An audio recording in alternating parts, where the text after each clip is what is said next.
এক নম্বরে বেশি বেশি সুবহানাল্লাহি ওয়া বিহামদিহি পড়ব। 2 নম্বরে সময় পেলে আল্লাহর কাবাঘর জিয়ারতে তাওয়াফের ব্যবস্থা করব। 3 নম্বরে বেশি বেশি করে দৈনিক তাহাজ্জুদের আমল করব। এই 3টা আমল রমজানের ভিতরে কেউ ছাড়বেন না। রমজানের ভিতরে একে তো বরকতের মাস, আরেক হচ্ছে একটা নফল করলে 70টা, একটা নফল করলে একটা নফল যদি আপনি করেন একটা ফরজের সমান পাবেন, একটা ফরজ যদি করেন 70টা ফরজের সমান পাবেন। আবার নবীজি বলেছেন 700 গুণ পর্যন্ত বাড়িয়ে দেওয়া হয়। সাহাবাই কেরাম ওমর বিন খাত্তাব রাদিয়াল্লাহু আন, আবু বকর সিদ্দিক রাদিয়াল্লাহু আনহুমা, ওনারা রমজানের ভিতরে যেই প্রতিযোগিতাটা করতেন তা হচ্ছে ওনারা প্রত্যেক শ্বাসে চিন্তা করতেন কয়টা নেক আমল বেশি করতে পারলাম। এই রকমের প্রতিযোগিতা আমাদের সবাইকেই করা দরকার, ঠিক কিনা কোন?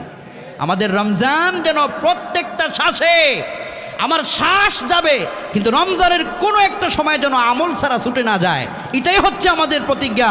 আয় আল্লাহ, তুমি আমাদের প্রত্যেককে নেক আমল করে জান্নাতি হয়ে নিষ্পাপ হওয়ার তৌফিক দাও। সবাই বলি আমিন।